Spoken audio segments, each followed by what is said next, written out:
Hey guys, good morning.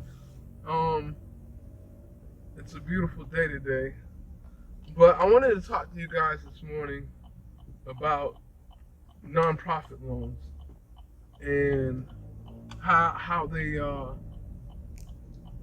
they differ from your regular commercial loans, and why I'm such a big fan of nonprofit loans. So, when you talk about a nonprofit entity, that's a church or a nonprofit 501. Um, these guys don't have a CEO. They're run by a board. So remember that. So even when you deal with the church, remember it's ran by a board. It's not something that's ran by you, like as a CEO or anything. So that's number one. So you're gonna have more people you're gonna be dealing with. You're gonna have a different a different lineup, a different version, and the paperwork's a little different. But but when you get the loan, it's a great it's a great transaction. It's beneficial for all parties and whatnot. So um, before I go into it, I want to talk about the nonprofit commercial loan transaction and how it's different from a regular commercial loan if you're just buying a office building, a commercial building, or anything of that nature. So before I get into that, make sure you subscribe, make sure you like, because I'm going to be putting out a lot of content uh, where people can join, sign up, uh, become become a member, whatever it is. If you want to join the team, if you're in the commercial business and you want to join the team, you're checking out our tapes. These tapes are teaching you. I don't know, but if so, just make sure you hit the button below and subscribe. You know what I mean? And we're gonna continue. But my name's Rick Charles. I'm with LEY Capital. Our entire focus is commercial lending. So we'll help people with business loans. We'll help them with commercial loans, and different things like that. If you haven't gone to the website, I'll make sure I put it in the description below. But what I'm talking about today is commercial, a regular commercial entity versus a nonprofit. So with that being said,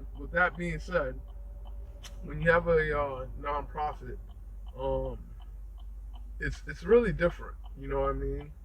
Um, the the requirements are a little different, but when you're settled in and you got everything moving the way it should be, then it becomes a prestigious opportunity and whatnot. So when you have a nonprofit, you got to imagine. I'm gonna just use a church for an example. You have a treasury, a secretary, a president. Typically, you know what I mean. So you're dealing with a board first of all. You know what I mean. In the commercial business, yeah, you can have a board, but you're typically gonna deal with the owner of the corporation. It's yes, you know what I mean. Let's not get too far and whatnot. But when you're dealing with a nonprofit, you're gonna deal with a board. There's no such thing as a CEO. There's no such thing as a business owner because whoever is the president of the corporation at that time can get switched. So it's just something you got to deal with. So you're going to get a lot of churches that have maybe the pastor, secretary, treasurer that are looking to do the loan and whatnot. With that being said, you really have to um, put yourself in a position and in a standpoint uh, that their financials make sense. It's not the same kind of financials you're going to see. They're not going to provide you the same kind of financials that you would get for a regular commercial, like a office building or a business. You know what I mean? You're not gonna get the same kind of financials. You're probably gonna get a statement of financial activity. You know what I mean? Um, you can probably get a some sort of tax documentation, But for the most part, when you're dealing with a nonprofit, you're probably gonna pretty much deal with these three people: the president of the nonprofit, the secretary, and the treasurer. Those are the three people you're gonna likely deal with. The treasurer is gonna provide you all their financial reporting.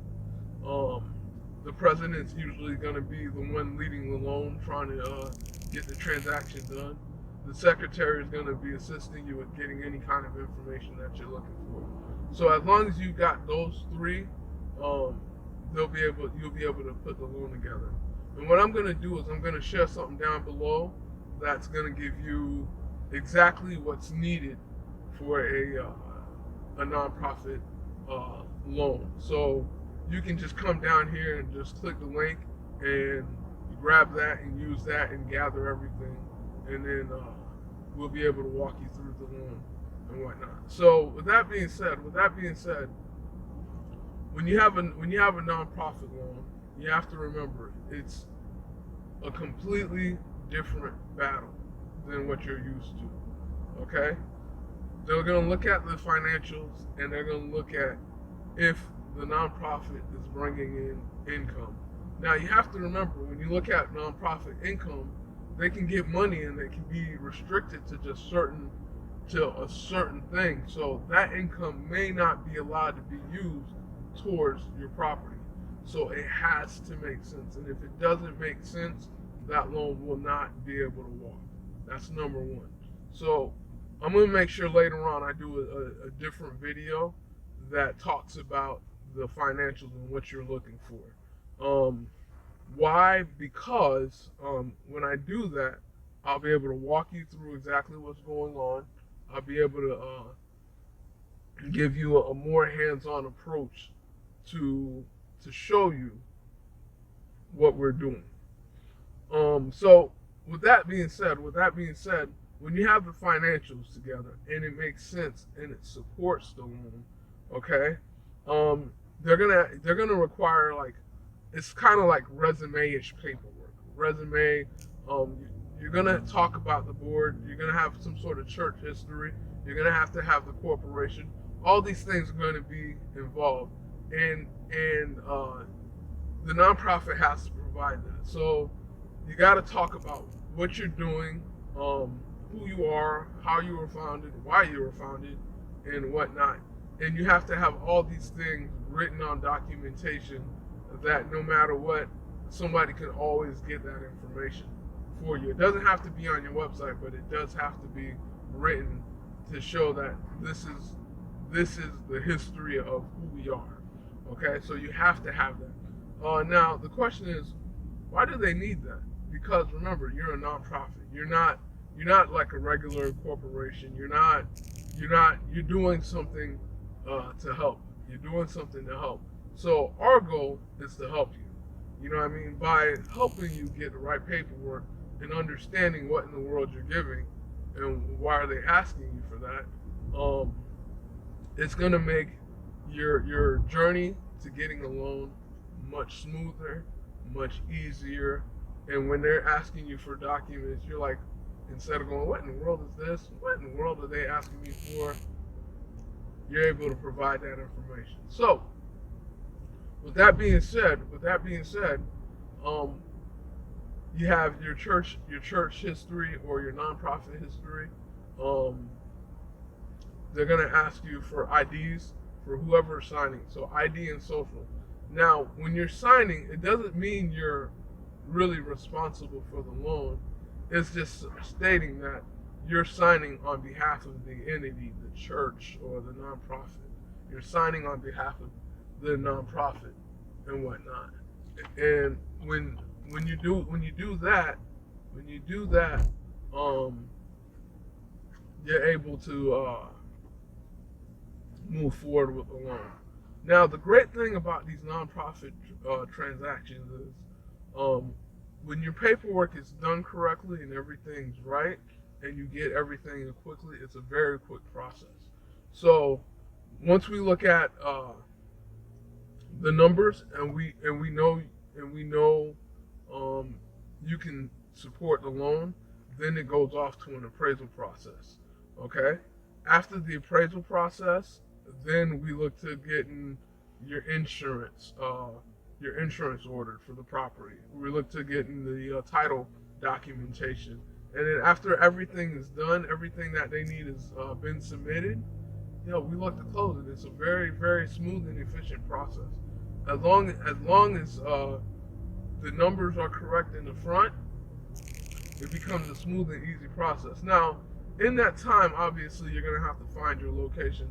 I've dealt with a lot of loans where they've already found the location. And what's happened is because the people they were dealing with have no clue on how to accommodate them in getting their loan done, they did not get their loan done. So they reached out to me and my team, and we assisted them in getting their loan done. So an example here, I recently dealt with a church who had a broker, had all of that stuff, but they just could not get the loan done. And they sent the package to me. It was like $3 million, something like that. So, they sent the package to me, and we got the loan done. So, with that being said, I want to thank you guys so much for tuning in, and make sure you subscribe, and thank you.